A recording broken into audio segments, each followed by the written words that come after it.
Hey guys, and welcome back to my channel. Don't forget to like, comment, and subscribe if you get the chance or if you see anything that you agree with or like. Today we're going to be talking about Caitlyn. Something I've noticed is that people seem to talk about people doing bad, right? You know, it's interesting, it's exciting, but we don't ever really talk about like the good people or just people who are doing good. And I think Caitlyn is doing great. This is her story of how she became fat. And we're going to watch that today. And it really resonated with me because I saw a lot of myself in her. I saw a lot of similarities between my, addictions and her food addiction. So yeah, that's what we're going to watch, and we're going to compare and then talk about it. My name's Caitlyn, and I got myself to nearly 600 pounds. More often than not, a lot of people on this app ask, how did you get so fat?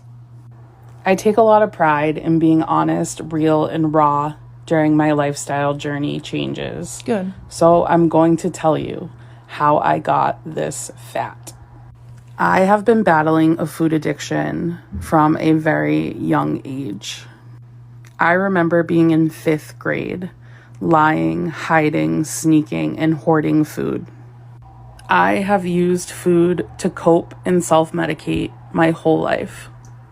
Okay, I really relate to this because just like she was using food, I was using other substances to basically self-medicate myself. There's lots of reasons why I wasn't getting medication that I probably should have been getting then, but I didn't get it, so I just coped in the best way that I could, which was by putting stuff into my body. And all it did was just mask the emotions that I wanted to go away. It didn't get rid of them, it just masked it. And that's exactly what food does. It just makes it feel a little better for a small amount of time. Childhood trauma, broken home, anything and everything that I went through, I coped with food. I do have a very addictive personality. I have battled drug addiction, alcoholism, sex addiction, gambling addiction, shopping addiction. But the hardest addiction that I have dealt with in my life is food addiction. Food has been the one consistent thing in my life. There is no other high for me like the high of being in a food coma. And I chase that high. I swear, food hits different for some people because, I'll watch, my 600-pound life and, food didn't hit that good for me. It wasn't that good. I don't know what all she's done, but food doesn't feel that great. I mean, yeah, it's oh, that tastes good. And I guess, it hits different for different people. That's my point. Every time I eat. I felt so alone in my food addiction.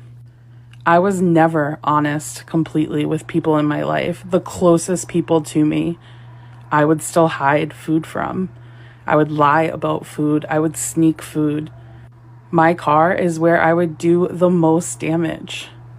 Stopping at the gas station on the way home to empty my car of all the fast. Okay, this is so similar to, other substance addiction. It's so similar because she'll lie, she hides it.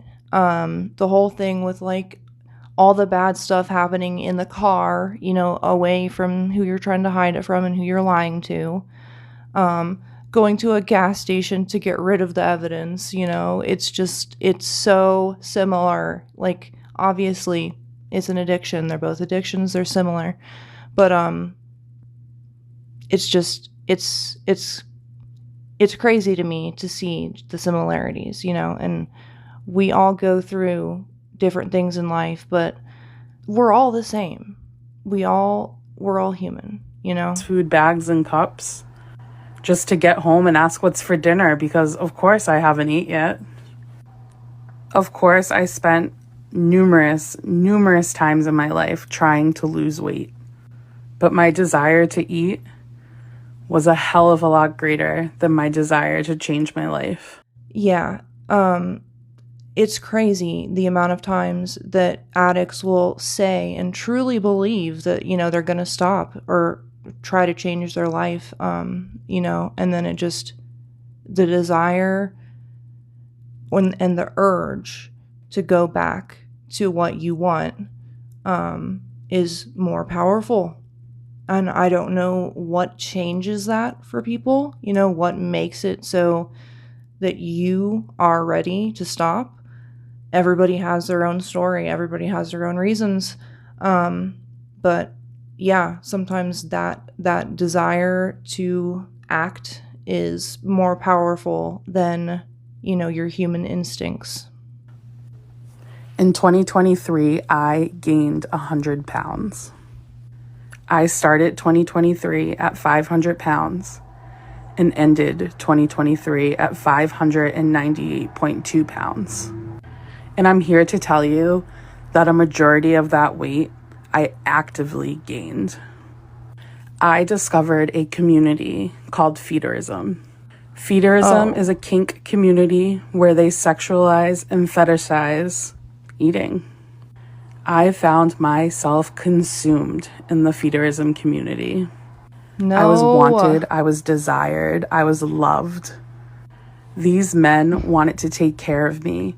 These men would empty their bank accounts to feed me. The goal was to become immobile. And I truly believed that that was what I was destined for.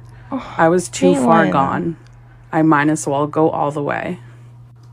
Like, I'm sitting here just feeling so bad. Like, that's what she felt like she was destined for. That's all she thought she was good for. And, like, I have been there.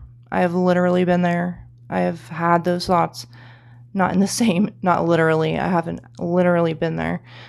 But the mind frame, those thoughts, I have thought those. And it's just really terrible. And it's not true. It's not true. That's not what anybody is destined for. Nobody's life is meant to end up that way, in that much pain and suffering. So that's not true. And I'm so glad that that wasn't the end of Caitlin's story. I was quickly introduced to death feederism.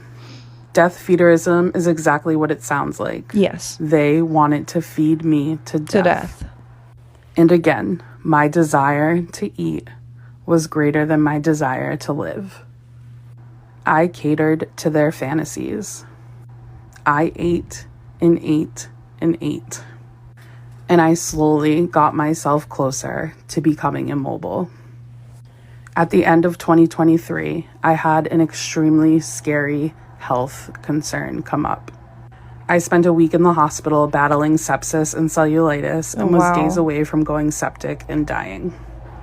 A month before this hospital stay, I did stop posting in the community. I wanted more for myself, but I didn't know how to get there. January 1st, just like a lot of other people, I set a goal to better my life. Me too. January 25th, about a month into my new lifestyle, I completely let go of that community. I deleted my spicy site that catered to that community. I got myself off of the social media platform that caters to that community. And I deleted all other social media platforms that advertised myself to that community. This is so amazing, and I'm just so proud of her for doing that, because it's really hard to cut off people. But that's also one of the steps of recovery, of other addictions. You have to cut off a lot of the people that were in your life. You have to cut off anyone who's using, anyone who's going to pull you down, even someone who's going to trigger you, and you have to be the one to identify that. And then you have to be the one to set those boundaries and keep them in place. But if you want to make it, you have to identify and then do what you think and now know will help you and get better and stay better. So that's what she did. She cut out all of the people and, the sites and the ways that she was participating in, this. I even went as far as changing my phone number.